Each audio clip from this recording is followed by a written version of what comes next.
Tikulandireni ku program ya Zodiak exclusive inentilea malikano. Program yathu ya lero tikhale tikucheza ndi Reverend Morris Munthali. Iwo anali mbuyomu mneneri wa chipani cha MCP, pano analowa AFORD. Musatalikire, takhani pomwepo.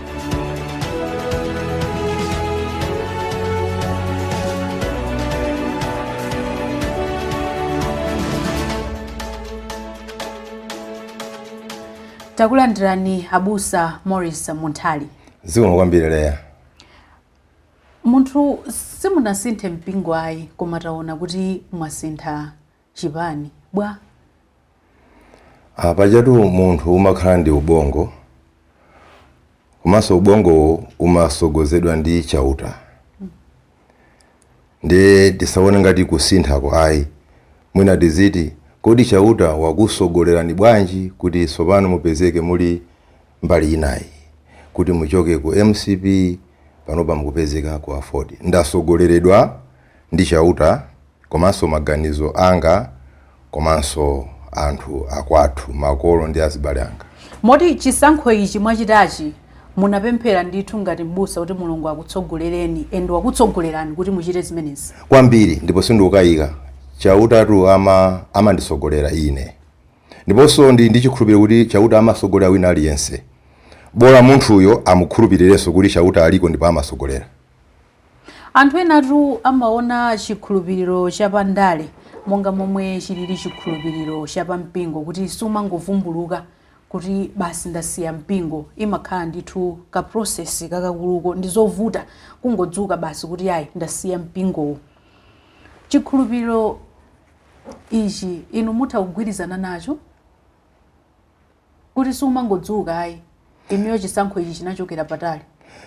Chinachokera patali pake nkuti ndi chisankho chozama choti nthawi zina inenso muna ndimachita kudabwa kuti kodi chauta uyu akunkanane kuti koma nzoona ndivomereze sikuti umangolota kenaka kuvumbuluka kuti ndapanga chiganizo ichi ayi kenaka ukasochera koma uyembekezere. Wait patiently upon the Lord and the Lord is going to guide you.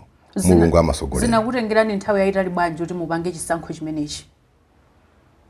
Chisankho choyambirira choti ndithandize kundale chinayamba nditapuma kumpingo 2017.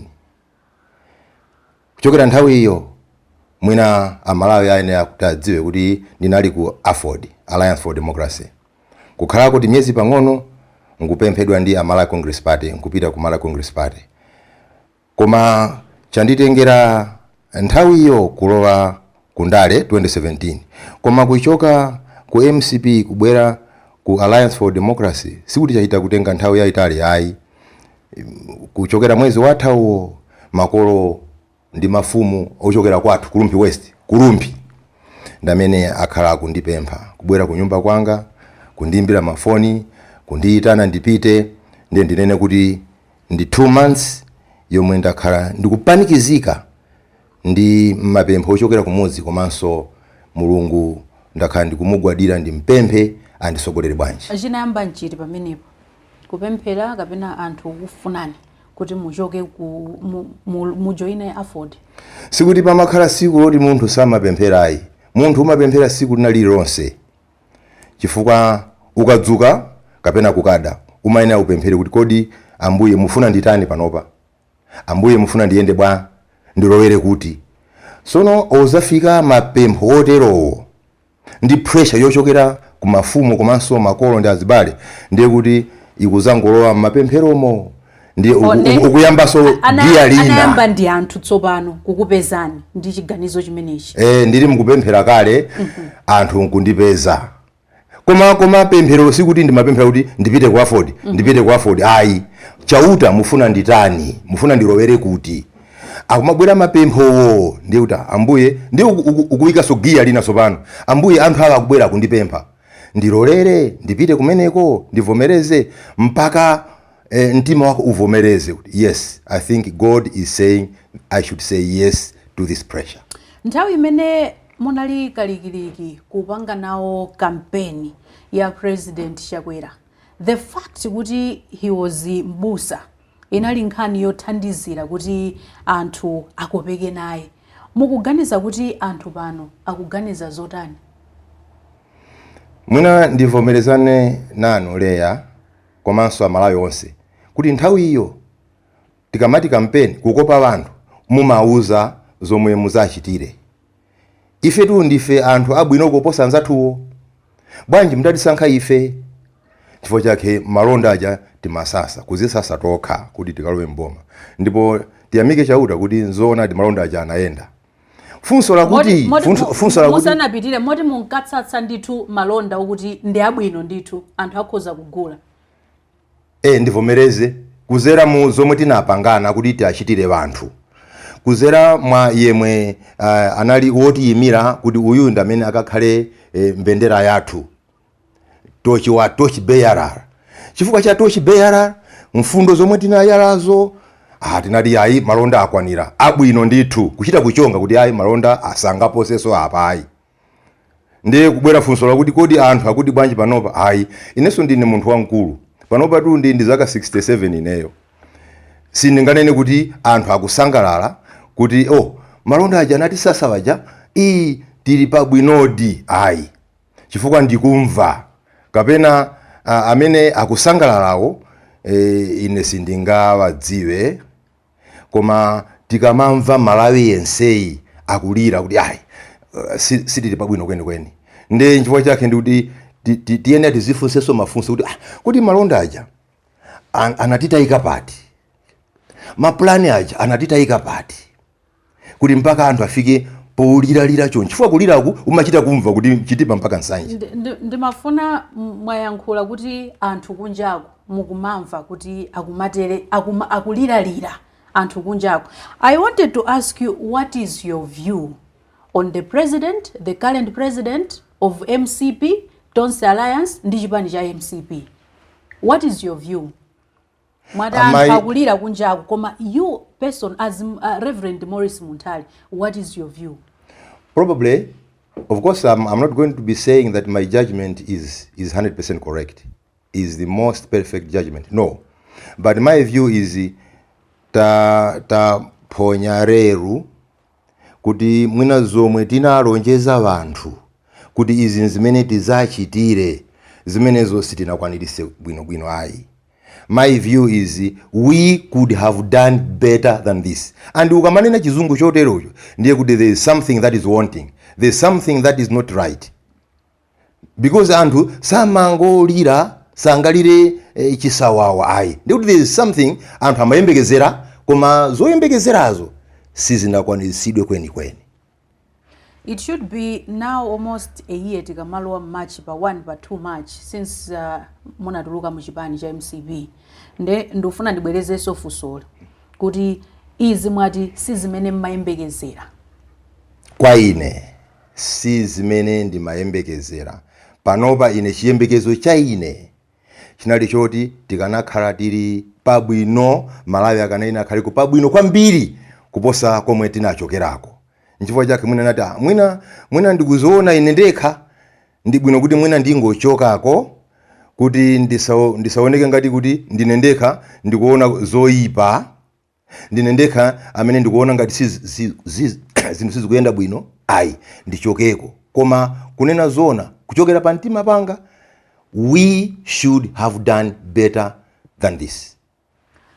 Do you regret as a Reverend Morris kuti nthawi ya kampeni muna mema Malawi mu dziko lino kuti avotere President Lazarus Chakwera ngati mbusa kuti ndi chikhulupiriro chake atumikira bwino a Malawi? Do you regret? Rioroti regret kangati kuti ndiye tinalakwa kwambiri kuyika pa Chakwera. I think no. Chifukwa tinachita bwino koma zachita kuphonyedwa pakatipa. And zoti regretting in I can maybe find another word for that. Kuti I am only sorry that Chakwera has not really delivered according to the expectations. So you don't regret? I don't regret because he was the right person. He was the right person, and indeed everybody can agree kuti pamene tinafika paja there was nobody better than Chakwera, koma zakhota mkati mwa njira, and this we must all accept. And even a president ayenera avomereze kuti yayi kumene tinayamba kuja tinayamba bwino ndi mfundo zathu zija ndi malonjezano onse waja, koma zinthu zakhota apa tafika apa. Honestly he can also say zinthu sizili bwino. Koma funso langa mwina ndilibwerezenso ndimafuna apa pa mbusa apa. Nafusa kuti do you regret kuti munkamemeza anthu kwinaku? Chifukwa panali zambiri zimene mmayankhula kuti awanda abusa, nkhani yakatangale, nkhani ya chanchani, izayi. Ndimafuna kapointi kameneko kuti mumamemeza anthu pambali pena ponena zokuti chifukwa chokuti munthu uyu ndi mbusa, mwina chikhulupiriro chake zitithandiza kukonza dziko lino la Malawi. Do you regret on that element? Should I say I regret? I think I've said I'm very sorry that this is where we are today. And regretting hiyo ndufuna ndichosereko zoti ngati regretting chakuti pamene tafika, yes I regret kuti this is not what we wanted to happen. This is not where we wanted Malawi to be. Koma zoti tinasankha Chakwera kuti akhale woti yimira, I don't regret because that was the best choice I think Malawi had.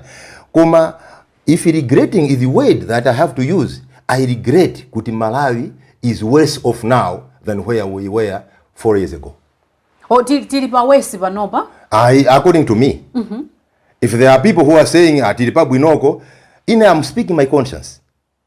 Malawi is worse off now than where we were. Tinalipotani tisanafika papa. Okay. In your view. Now, in my view, nkhani yakatangali ndiyomwe ina manga nthenje kwambiri. Kuti no, we must get rid of this. We must stamp out corruption. But in Malawi everybody knows kuti even as we speak today, corruption is still an issue in this country. And if corruption is an issue, then there are several things that relate to it. Pali zambiri zomwe zikukhuzana ndi katangali. Dziko silingayende if there is fungo lokha la katangali. Dziko silingayende. That's why I'm saying we are worse off, because if those of us who are coming into government kuti ichi tizathana nacho ndipo muzaona, I think we should have stamped out corruption the first year. Even chaka chisanate. Ndingonerapo zokhazo. Why not? Because that was what my president was saying. Tikangolowa ife mboma panali gate ambiri tractor gate chakuti gate. My own president was saying kuti izizi zitata tangolowa mboma. And we cannot tell Malawians now, no, tikungothana ndikatangale pang'ono. Moti in 6 months munakakwanitsa kuchosa anthu okuba nkhuku ku prison ndi ukalowetsa kumbava zenizeni. That is what we told Malawians, and we should have done it. Why cheat people kuti tikangolowa ife onse okuba nkhuku azachokako tikalowetsa kumbava zenizeni? Sizinachitike 4 years down the line. I cannot ndine mbusa, I cannot say kuti ano tili pa bwinoko sopano uposa kale paja. Anthu andifunsa kuti kodi munathanaye ku Katangale. The president agrees with me kuti Katangale akadali mo Malawi muno. Unless my president can come out in the open to say ndinathanaye Katangale, then I am on the wrong. Otherwise Malawi is worse off, because zomwe tinati tithana nazo sitinathana nazo mpaka pa. We have seen several arrests of public officers. Komanso ena amaudindo akulu mu Tonse government kumangidwa chifukwa cha nkhani zakatangale. Don't you think that is enough for you? Ndizi mene malonje za Malawi zolimbana ndi katangale. Are you not impressed? Impressed ndi kumangidwa. Ine kwa ine kumangidwa no, because Malawi muno tu tivomereze. Nkhani zomangana izi zimakhanga ndi kungomangana mwakuti basi zithepo. Tamumanga uyu mlandu uli ku court. Tamumanga so uyu mlandu uli ku court. Basi mmene mlandu uthereso kuziwikanso. And that kumanga alone sikungathese katangale. Be very strong kuti musadikire kuti mpaka mumange munthu chani but stamp it. Ngati kuli kukuwamanga anthu azimangidwa koma uku mutathana naye. Koma kuti katangale akumerabe ali pa nthaka yabwino akukulabe ndi mumanga anthu angati. Then it will be day in day out kumanga abantu koma katangale simunathane naye. Tibwerere pa mfundo yanu ija kuti Malawi ali pa wesi kuposa pamene munampeza nthawi imene 2020 boma la Tonse limalowa boma. Munayamba ndi nkhani yakatangale, ndifuna mpitilize kuti china nchani chimene mukuchiona kuti pano chili pa wesi kusiyana ndikale. Koma tinene ichi ngati tufuna ma statistics kuti ndi mbali ziti zomwe Malawi sikupanga bwino. Ndinene ichi choyamba tikanena zakatangale ndiye kuti china chilichonse, chifukwa tikanena zakatangale ndiye kuti njala ikhalamo, mankhwala mzipatala mukhala mulibe, china chilichonsecho sichiyenda bwino.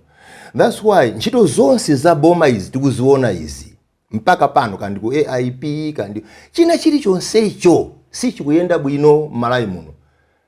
Nobody can tell me kuti the way AIP is being run ndiku agriculture kumene koko ndiye kuti zili pa bwino zedi. And I know Katangale is involved there. Ku health mpaka pano mankhwala akuswabe mchipatala, I know Katangale is involved in there. Okay, tikumagula fetereza kubucha tikuuzidwa kuti bridging foundation itipaza 7 trillion which is $7 billion. Zonsezo where are we heading to?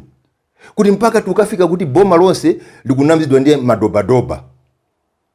Panopa posa jedwa pa mata amafuna kaguleso fetereza ku pharmacy kuma pharmacy.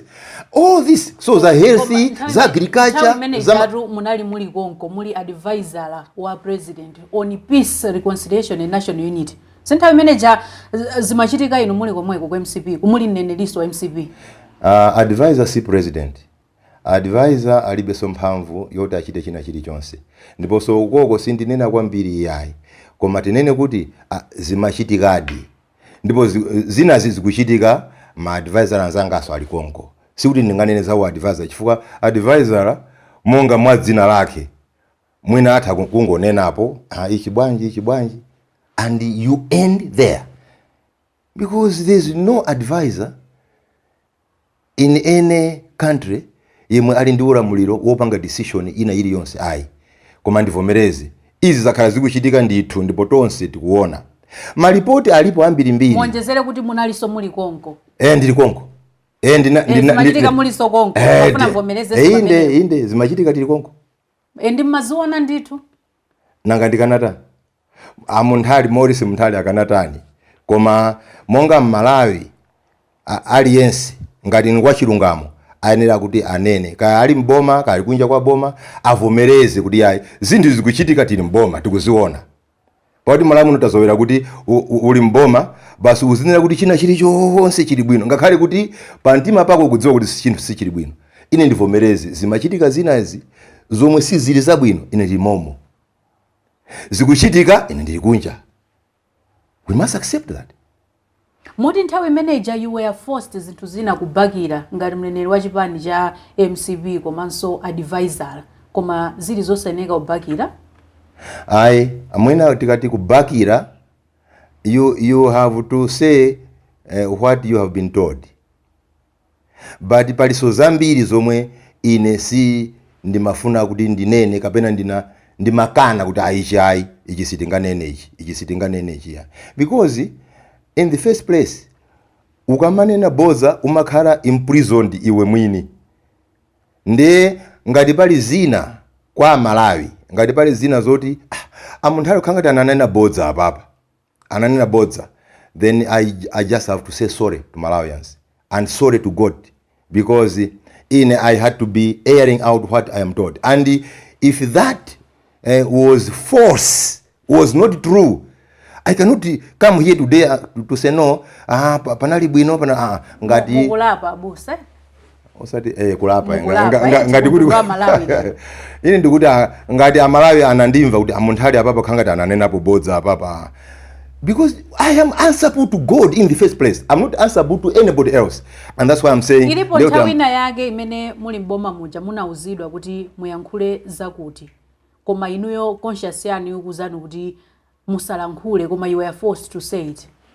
Inalipo nthawi yotero kundichita force osati kundichita force because you agree kuti this is what has to be aired out.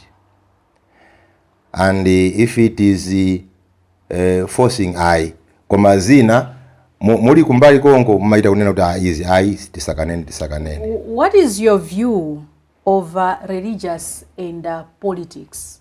Zinthu zimenezi mukuona kuti zimagwirizana kwambiri. Osati kugwirizana koka chinthu chimodzi. How if they Yes. Oh, thanks so much. Politically, you are dealing with people. Politics is about the everyday life of a citizen or a person. Religion is about everyday life of God's creation. Kusiyana kwake kokha kwa kuti za politics munati makamba zoti munthu akhali bwino pa dziko pano. Religion imati pano ukhali bwino koma imawonjezera kuti kumwambaso ukasangalale. So we are dealing with people. Religion doesn't deal with trees or animals or whatever. Deals with people, and politics deals with people. One and the same thing. That's why every religious person is a political person, and not just a religious leader, but everybody. Amena kupemphera mpingo mo, amena kulalikira, amena kutani, you are a politician. After all, everybody goes to vote. Ndiye ukamavotera msogoleri wa ndale, ndiye kuti you are actually exercising your right mundalemo. So nchinthu chimodzi ndithu. Tisachite kuchipatula kuti ndiye kuti inu achalichi mukulowa ndale, ndiye kuti mwadusa line yake tadusa kutiko. Because if anybody is going to preach, is going to preach about the everyday life of a person. Modi is mujita inozinzoenereka. Kwambiri. Kala mbusa nkumachita sondale. Kwambiri ndipo ndikuchita so kumema kupemphaso all religious leaders kuti saone ngati iyi kundali uku tisaite kulowako. Why? Because if you don't participate and if you don't want to make change, ndiye mukusira nda. Pali chizungu ichamati politics corrupts. Ndemu kuti mbusa akabwera kundaleku, are there no possibilities kuti that mbusa can easily be corrupt? Yeah, I like the easily be corrupt, because it's not automatic kuti ukangolowa kundale ndiye kuti kumeneko walowa ku corruption, ndiye kuti ukazerezeka kumeneko. Ayi ndiye kuti munthu yanali wozerezeka kale. Otherwise, in my view, ndale should not be termed as a dirty game, or ndale should not be termed as kuti uku kuli corruption. Because komwe kuli ndimako, ngati kuli ndima kuyena kuti kupite anthu akaunikireko. So that's the problem with anthu achauta, those who call themselves men of God, women of God, akuti kundale where is your light? Nyali yanu ili kutiko. Mufuna kuti ndima uja akaukonze ndani kuti ukawali kumene kuja. So corruption kuti kundale ndiye anthu a Mulungu asaloweko. In fact, every man of God or woman of God is called kuti to make a difference kumeneko. Ndiye chonde angati kuti azibusa nzanga dziko la Malawi la khalako ndi ma president 6 tsopano. Tiyambe ndi Kamuzu anali dokotala wa chipatala, Bakili anali wa business, tikakamba za Bingu anali development economist, tikakambanso za my Joyce Banda anali wa business, APM anali lawyer. Now we have Chakera. Tawasiyanisani atsogoleri 6 amenewa ndipo mwayike pa mndandanda kuyambira amene mukuona kuti anali wabwino mulekeze pamene mukuona kuti aliwesi. Ndiye panopa wandilowesa ngati jaji sopano kuti kodi wabwino ndi uti woyipa kwambiri ndi uti. Anthu awa aliyense tu anachitapo zabwino zoyipa, zabwino zoyipa, zabwino zoyipa, mpaka amene tinayo panoyo. Koma all I can say, chifukwa tinene zoona kaya kuyambira paka Muzu inu ngati mbusa simwati mumayenda ndi nyali, nyali kumene mumadziwa chilungamo ndi chabwino, mumadziwa chabwino ndi choyipa, sicho nchabusa Morris Munthali. Kwambiri chabwino ndi choyipa mukuchidziwa kwambiri. Mtsogoleri wabwino ndi mtsogoleri osakhala wabwino mukuzidziwa zonsezo.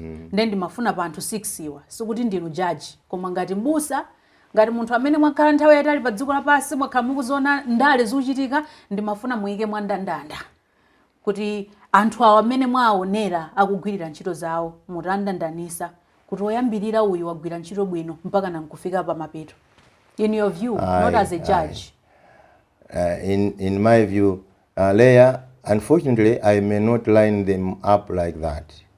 That I think would be a little too much for me, because that is, I hold that as a personal view. Otherwise, I can only say, anthu awa ali zofoka zawo, zoipa zawo, komanso ali ndi mwabwino mwawo, komanso zabwino zomwe achita.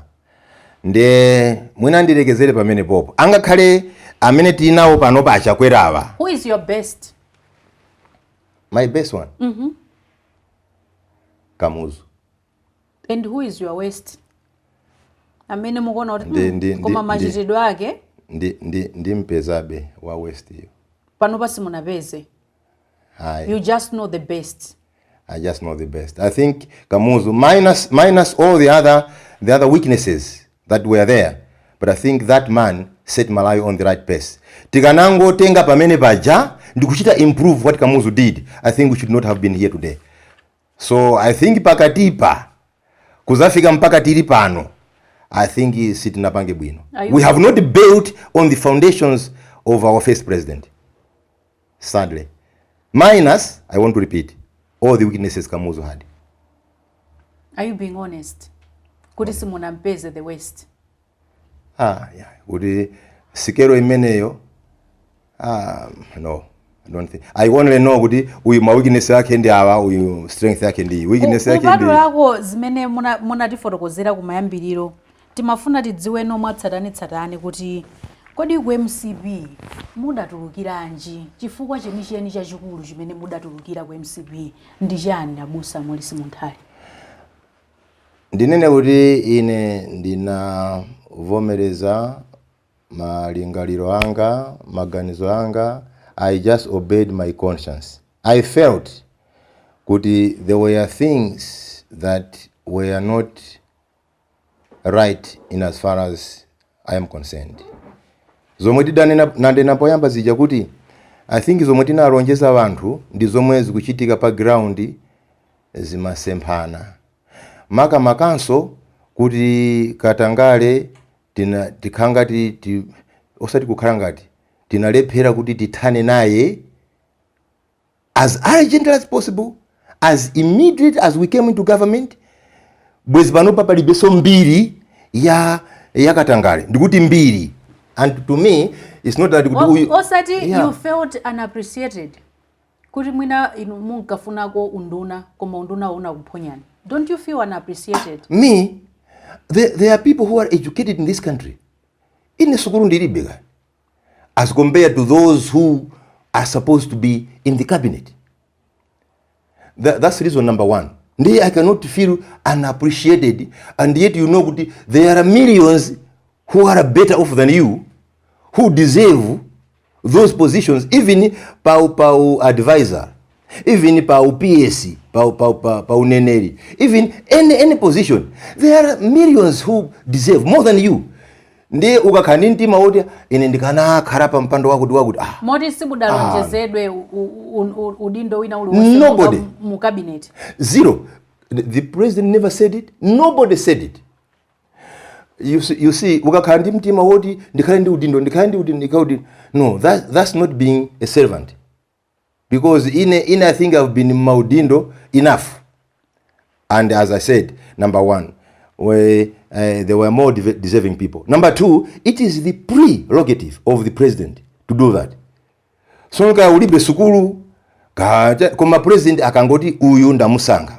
That's the prerogative. You cannot go to the president and say mundipase unduna ineyo. Who are you? Because the president has got those powers. You just have to be satisfied with. Modi, it's not about being an Never. How can somebody mwina tibwera kuti ndili ku AFORD, how can somebody come out of chipani cholamula ndiye kubwera ku chipani chili kunja kwa boma and then ngati ali my expectations? Why shouldn't I have remained in there kuti ano siku lina mpaka ndi andipasa chimenechi. Chomwe mumachikumbukira ngati contribution yanu yaikulu ku kampeni ya MCP mungati ndi chani?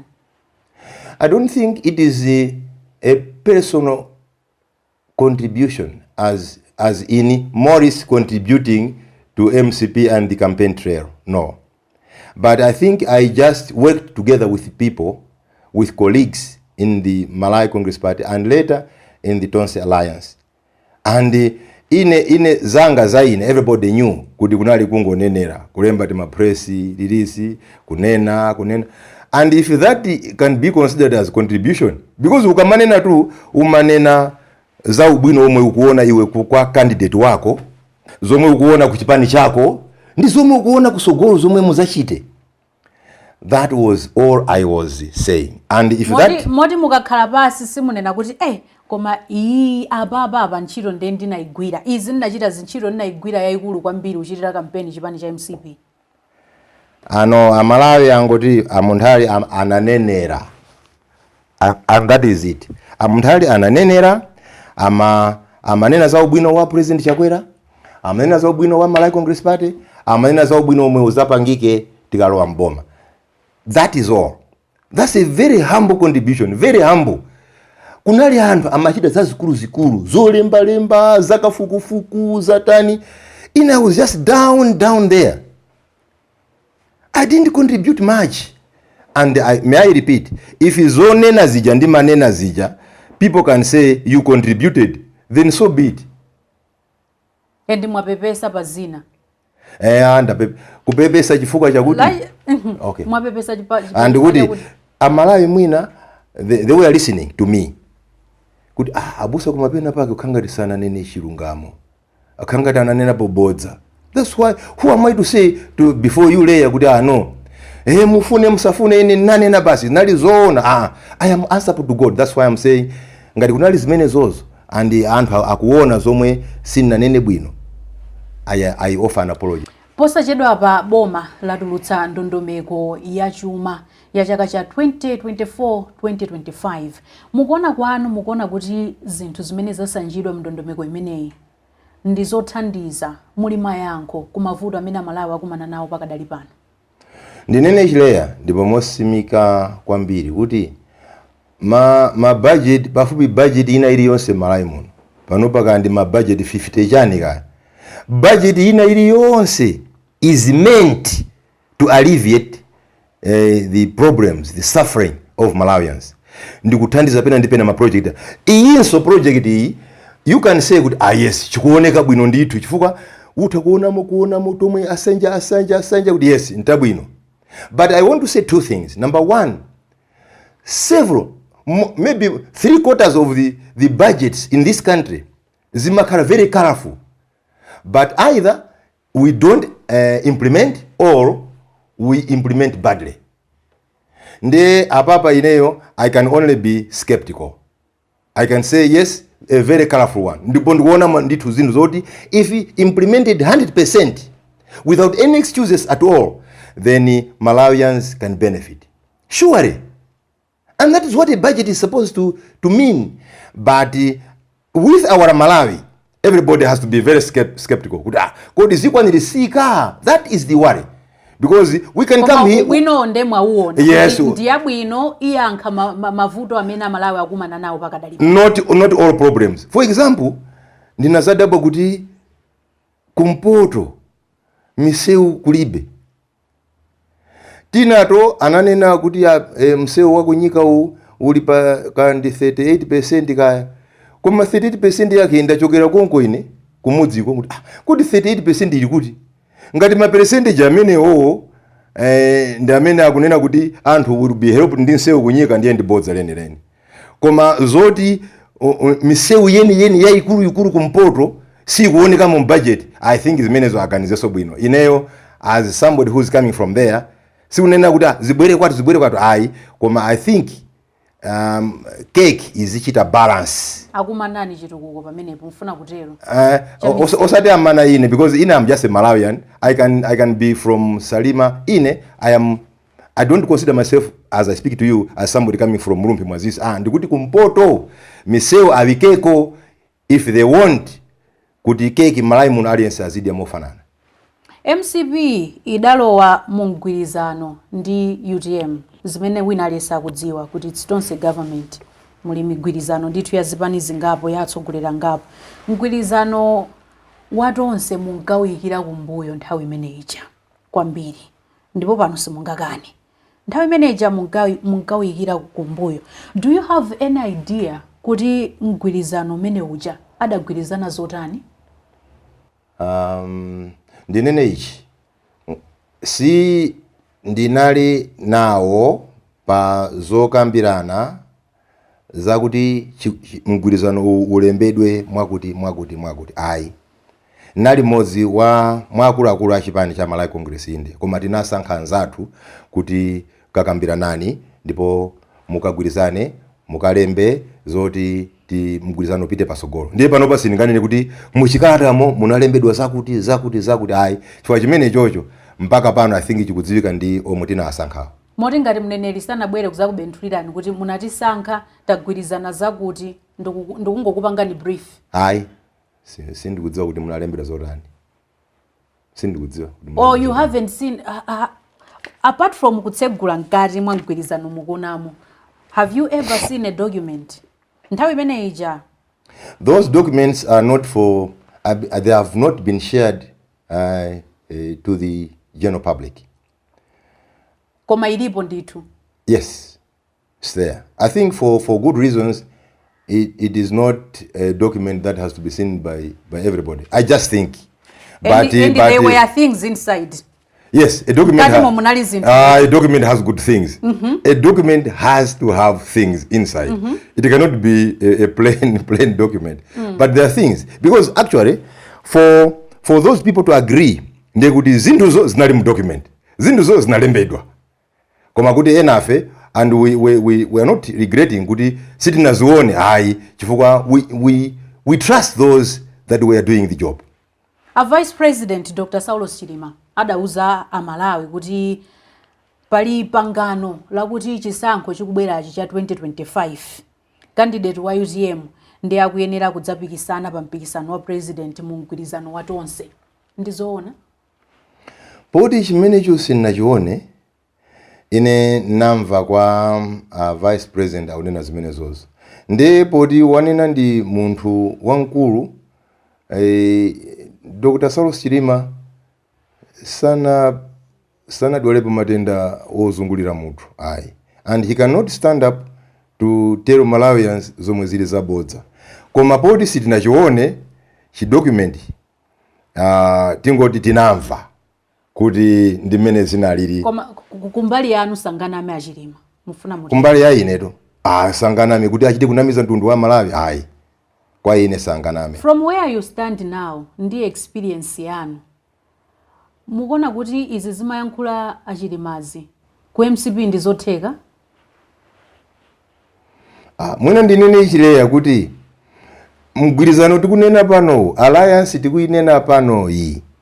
Malamulo a dziko la Malawi mulibe. Ku malamulo a MCP kulibe. And I think in the malamulo tikati malamulo nena constitution. Mu constitution ya MCP mulibe za alliance imeneyo. Mu constitution ya dziko mulibe za alliance imeneyo. Ku UTM kulibe. Ndi mgwirizano woti mwina unachitika woti tikalowe muzisankho. Koma you can go to any court today to say tinagwirizana uyu wakanika kusatira zomwe tinagwirizana. The court is going to tell you where does it appear in our constitution. So actually that thing was just a gentleman's agreement. It doesn't exist. Actually to me it doesn't exist. You are concluding that thing was useless. It doesn't exist. It exists in a document that our teams agreed. But it doesn't exist in the laws of this country. It doesn't. And actually, in reality and legally, that alliance is not there. That alliance doesn't exist. Which constitution in this country supports that? When you were doing this, sending people kuti tapita ni mukagwirizane mukati imilire kuchoka kuchipani muli kuchipani kuchi, you knew all this. Yes, timadziwa kuti m'malamulo mulibe izi. Koma tikungopanga zandale mumadziwa choncho abusa. Osati zandale koma tinakhulupirirana kuti tikagwirizana pano nzimene zizachitika ngakhale titawoloka msinjewu. Kupita sidyalo zikachitikabe zomwezi. Ndizija sopo muzaona kuti ukhangati tikuleka naso bwanji. Koma enafe siti kudabwa chifukwa m'malamulo mulibe. Ndiye zinali gentleman's agreement tagwirizana koma m'malamulo mulibe ndi. Kuyankhula mmene Amalawi akumayankhulira kuti anthu anapusisana.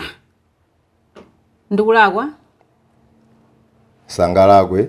Chifukwa kupusisanako kuli pakuti tachita chinthu chomwe m'malamulo sakuchivomereza, sakuchidziwa. That thing is not recognized by the constitution of this country. Ndiye kupusisanako. Sono mpaka pano tikamati alliance, tinene kuti alliance yo ndi yathu yakumbali yo. Mukanyumba kapanjapo kuma malamulo aziko muno chimene chija kulibe. Ndiye ukoko alliance ikati kuti yavuta. Tisapite nayo kwina kulikonse. Tisachiteso kutaya nthawi kupita nayo ku khoti lakiriti. Pakuti chinthu chinali chakumbali chabe. Ngomoti palibe amene angakawine ku khoti. Ayi, akawinira pati. Mulibe chinthu chija. To me, let me repeat. That thing legally in this country doesn't exist. It doesn't. So what is your prediction now going forward? Mukuona chipani cha MCP ndi UTM chikupitirira limodzi mu 2025? Poti zandalezi sungachite predict kuti zotani koma ife tiyamike kuti kuzafika pano a president ndi a vice president akugwira ntchito limodzi. I hope akugwira ntchito bwino limodzi.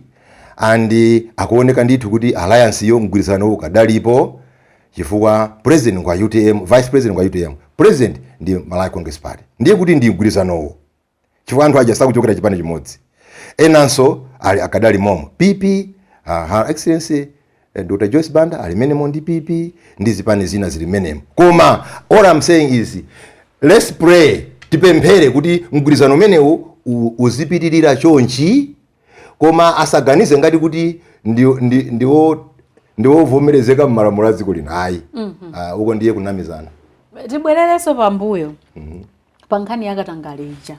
Sinanga ndimene mukuti mwina zinthu zonse zaonongeka pakadali pano chifukwa cha nkhani yakatangale. Ngakhale munafotokozawo koma ndimafuna muvomereze mosataya nthawi. Okay. Kuti mudaonjeza eti nthawi imene ija.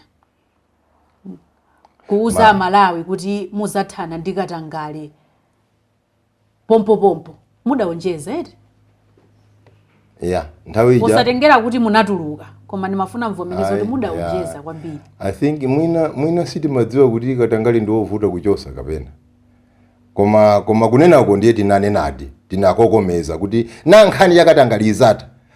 Nchifukwa chake ninanena kuti katangali anayenera kuti athe within the first 6 months. If you were serious. And pose that 1 year, kulizi katangali kulibe. Aliyesa kudziwa kuti Malawi muno katangali wata. Munali ndi plani kuti katangale iti muthetsa motere. Nthawi imene munkayankhula zimene zija. Munali kuti mwakonza kale plani yokuti tikalowa timuthetsa motere. Zinazo sindinganene plan ya ine. Koma it was very clear in our manifesto. It was very clear even when we were doing campaign because nali ndi high five. High five imene ikuchuka mpaka pano ku Malawi Congress Party ndi mboma mathu muno. High five was a powerful tool. And each one of the pillars pa high five budget, if we followed them, including za corruption, bwenzi si ukambaso za corruption kapena mbiri za corruption Malawi muno mpaka pano. Tinawonjezadi, tinanenadi mokokomeza. Because personally, I was so hopeful kuti katangalisi sangakhale ndi fungoso Malawi muno. Muda kokomeza. Tigwire mawu amenewo kuti buda kokomeza. Siti timakokomeza dala kuti tikangolowamo ayi. Timakokomeza with hope kuti na ifeyo timu yathu iyi kungolowa mboma katangali watani wata. And ndi kukokomezako. Because if you believe in what you are saying and you know you are going to do it and you can do it, why speak with a low voice? We had to speak with a loud voice, strong voice. That's why good kodi zinadire pereka party, zinakota party. That's all. Zida ukhorerani party tofuna tidziwe mwabwera kwa bwino. zidakulepherani pati? I think talekerera basi. Sometimes you wonder kuti tilibe maso monga aboma kudziwa kuti corruption ali apa, chiyambi chake ni ichi, and this is how we can deal with it. So no, who is Munthali to say kuti mwina talephera apa? Because all I know is we have all the institutions and the mechanisms, even the capability to deal with corruption once and for all. ACB is there, all the government systems, machinery is there.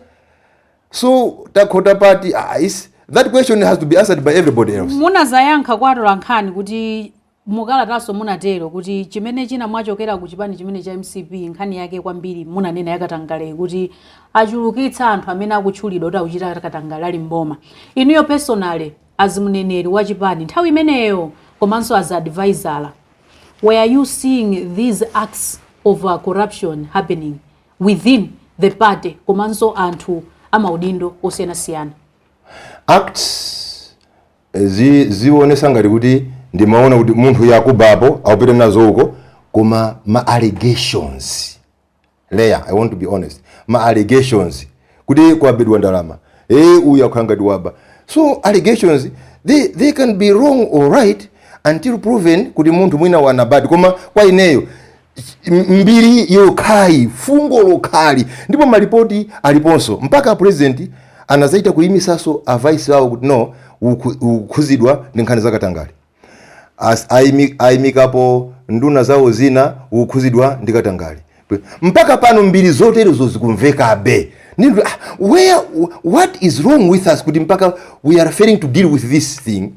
Koma inde ndimamva ma allegations iwo. Pazipani zonse zimene zili mdziko lino zambiri tu, why AFORD? Okay. And the three things. Number one, mafumu tu akwathu. Pressure yomwe anali nayo paine. And amene analiko kwathu kumwazisi kurumbi kuona zomwe mafumu anachita kwa ine. 120 mafumu, number one. Number two, AFORD ndikumene nali kale ineyo ntapuma kuchalishi. And it's not just switching to AFORD but coming back to AFORD. Number three, AFORD aliyense avomereze kuti Malawi muno ndi chipani chomwe tivomereze chinatibweresera matipate. And conscience ya munthu iziti kuti amene anabweresa matipate iyo. Everybody must agree. Kapapa ngati wina akususa asuse. Kuma my conscience was saying mafuma kundipemba akuti ndipite uko. Ineso conscience yanga inachita kuvomereza kuti yes, I think let me go there. Koma specifically we wanted to know mafumu kuti zifukwa zawo zimene amakupatsirani ndi zotani kuti mupite koma ku AFORD, musalowe ku UTM, musalowe ku DPP, musalowe ku UDF. Koma ifeyo tikufuna kuti mulowe ku AFORD, munaliko kale, munachoka koso. We want to know. Yeah, you want to know, yes. Koma zinthu zina akamakupempha kuti lowani uku. All mafumu are saying is we feel kuti AFORD panopa zipani zonse izi taziyesa ife. Akwathutu ku UDF alowako, ku DPP alowako, MCP alowako, PP alowako. Ndi panopa the only party that has not been tested kupatula zipani zina of course is Alliance for Democracy. Komatu AFORD ili mu alliance, mu Tonse alliance. Koma ine si mukona kuti mukakhalabe komweko uko mwachoka ku MCP. Ku alliance uko. Okay. Sindikulowa alliance, ndikulowa chipani. Ndi chipani icho ngati chili ku alliance, if by default ndiye kuti naneso ndi mu alliance, so be it. Musayankhe mwandale osati ngati koma chili kale kapena mwatulukako. Alliance doesn't exist there. Let me repeat this. Alliance iyo ndi zina chabe. I don't want to emphasize on my alliance. Alliance is anagwirizana. After all, alliance itapangida. Antwena akuti zipani monga AFORD do not exist to contest and win elections. they are only there for political relevance and correctness. UDF, AFORD, do you share these sentiments? No, I don't. No, I don't. Because after all, you don't have to be jumping into big things because of relevance. To me, small things matter. As long as nkati ma komwe akuti kali small ko muli things that you feel and believe in. Anthu tu Malawi muno timathamangira kuti ndipite ku chinthu chachikulu chifukwa chakuti kuli mpando kumene koko ukandisankha chakuti ine, that's not my idea. My idea is, and my belief and my faith is, whether somebody looks at AFORD as small, but I believe in AFORD. I have believed in AFORD. Tinene kuti mwabwera ku AFORD kuzathandiza Enoch Chihana kuti awine chisankho mu 2025. Simwati ndi chipani chokhacho chimene sichinalawepo kulamulira dziko. Osati kuthandiza Enoch Chihana. I have come to AFORD to join all the other colleagues. Ndapeza kukuli anthu akulu ndipo ali ndi maplani abwino. Let me repeat this. Ali ndi maplani abwino anthu awa. With Enoch, not just Enoch himself, with Enoch. And maplani abwino. And yes, I want to assure you, let Malawians see what is going to happen as we go towards 2025. Let them not undermine AFORD at all. Let them not undermine Enoch Kamzinge Chihana at all. Let them not make that mistake. 2025. Obviously. Why not? Mukuona ko chipani Malawi muno chimene chingathe kuima chokha ndikupanga mass 50+1. They AFORD you. But then, because and you are being honest. Simukungolankhula ngati munthu wandale chabe. Honest yake ndiwonjezere kuti in this country there is 50+1 now. AFORD with what zomwe ayara AFORD kuzera under Enoch Chihana ndi fundo zabwino zedi. Kungoti Malawi muno ngakhale pakhali fundo zabwino Malawians cannot appreciate. Why? AFORD na also ora abwerese fundo zabwino. Who are they?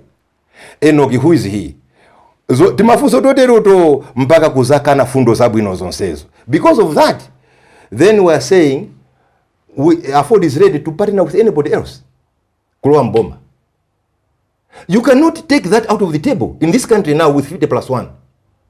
But when you look at the plans zomwe zili mu AFORD izo, then you even pray akakhala kuti chitipa mpaka nsanje onse aziona fundo izi ndipo akugwirizana nazo, I think we can be somewhere. Moti muli ndi chikhulupiriro kuti mutha kugwetsa zipani zikulu MCP, DPP, UTM, AFORD. Ngati akuderera AFORD, all I can say is let them wait and see. Let them wait and see. But kwa Malawi wonse ndikuti bwanji aone fundo za AFORD, amuone so Enoch Kamzinge Chihana, and akhale iwowo wochita judge whether Enoch can be the president or not. It is a well-known fact kuti zipani zandale mdziko muno zili ndi mwini. UDF anthu amati ili ndi mwini wake, DPP ili ndi mwini wake kupatulapo mwina MCP.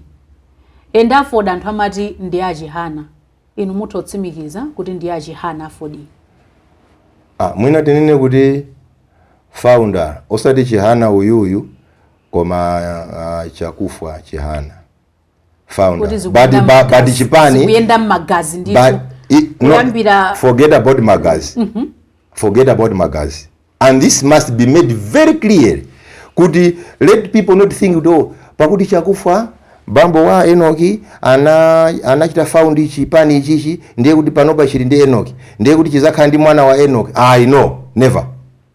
And then people do not know who Enoch is, because all of us who are there now, everybody feels like he or she is the president, because of the way he makes everybody to interact and feel like everybody is a leader.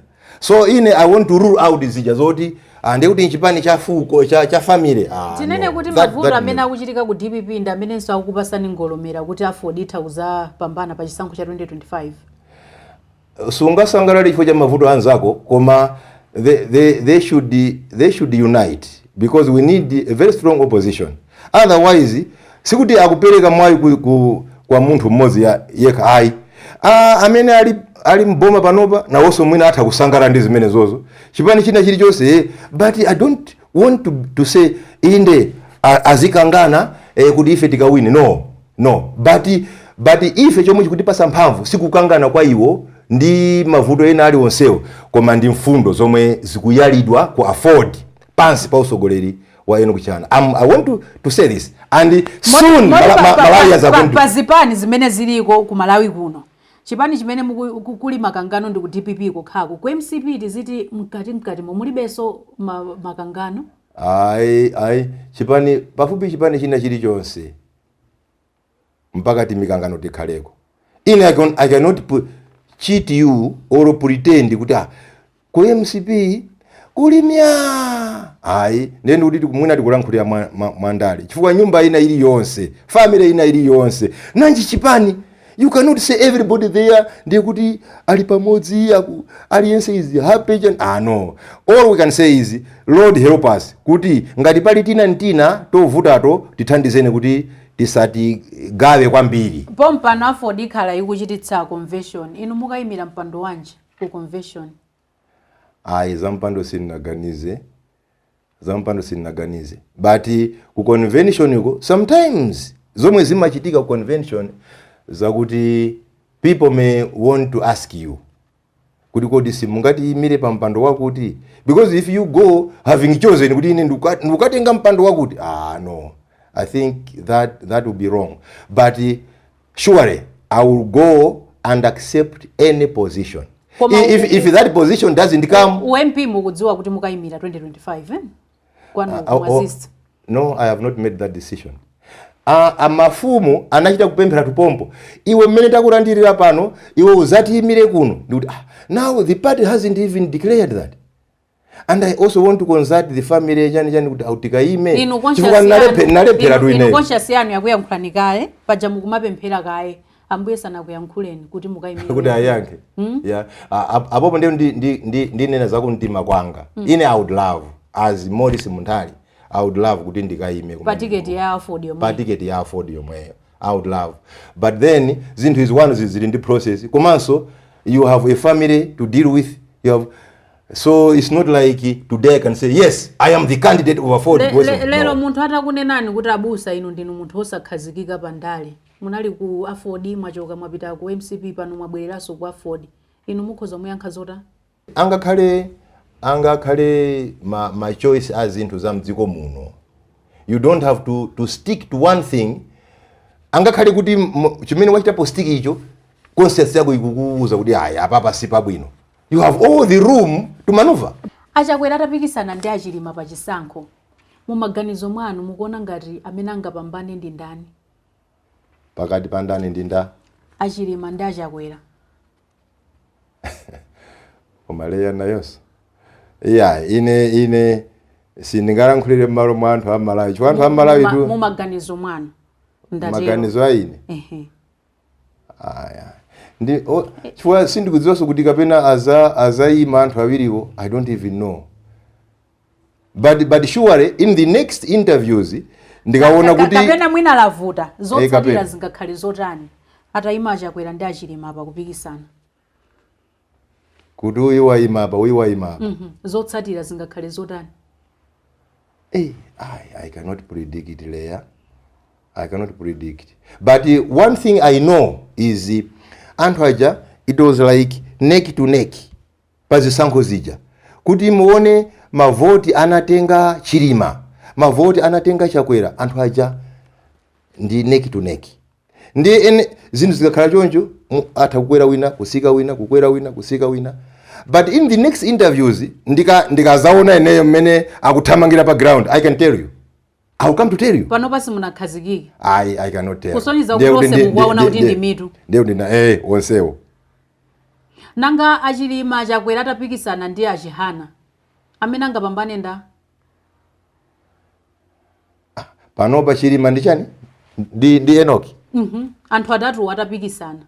Pa number 1 pakhala nda. Pa number 3 pakhala nda.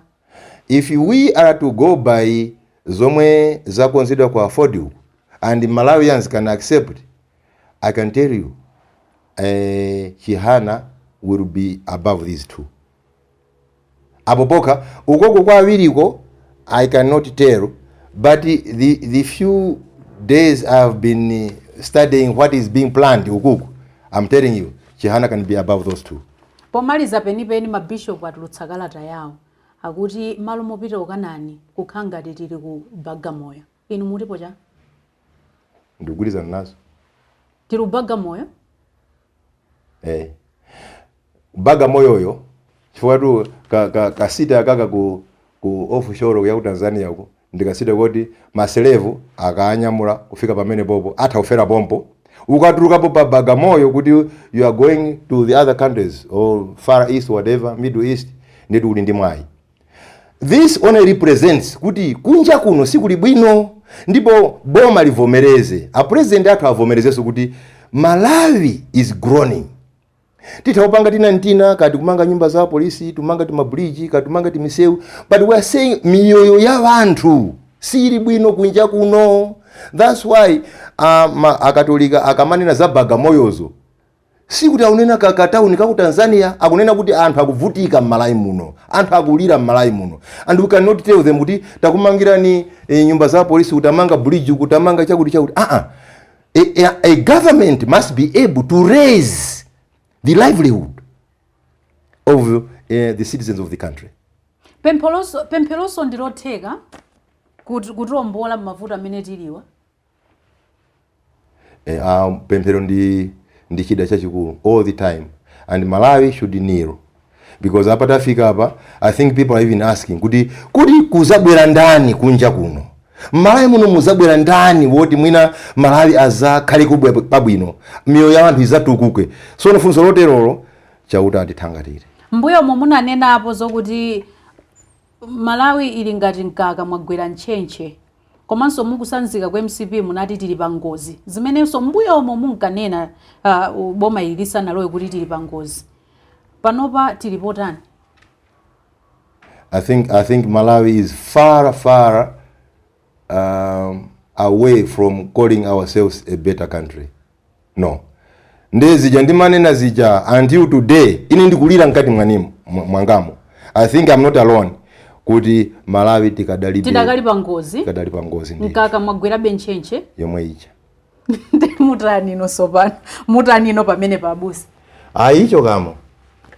Nde timalizireni ndi pemphero, simati pemphero ndilofunika Malawi has to kneel down. Yes. Ndimafuna timalizetu ndi pemphero, mukuona bwa? Yes, we can pray. Pemphera na busa. Tipemphere. Ambuye tinena zikomo chifukwa cha ubwino wanu, chauta wamphamvu, chauta wazisomo. Malawi wathu ndi uyu, ndipo tikuti zikomo chifukwa munatipasa dziko ili. Koma mukumvanso kulira kwa ana anu, kubula kwa ana anu, madandaulo ana anu. Chifukwa chake munatsika inu nkumunena Mose kuti ndatsika ineyo chifukwa ndamva kulira kwa ana anga. Ndipo ndaonaso mavuto mazunzo amene akudusamo, ndipo ndikukutuma iwe kuti upite ukaphule wana wanga mu ngozi, mmavuto, munsauso. Pemphero langa Ambuye, tiphuleni mu moto uwu, tiphuleni mu ngozi iyi kuti tikafike ku Kanaani. Tisafikire pa Bagamoyopo ndikufera pompo, tizakhale mu chipululu ndikufera momo, koma tikafikebe ku Kanaani. Izi ndikupemphera m'dzina la Yesu Kristu. Amen. Amenewa ndi abusa Morris Munthali, iwo anali membala wa chipani cha MCP, koma masiku angapo apitawo pomwe analengeza kuti alowa tsopano mu chipani cha AFORD. Iwo amapereka maganizo awo pa nkhani zosiyanasiyana zimene zikuchitika m'dziko lino. Ine ndi Leya Malikano kuchokera kuno kunzuzu ku Grand Palace kumene tikujambulira programu iyi. Ine ndingoti mwakumwa nonse.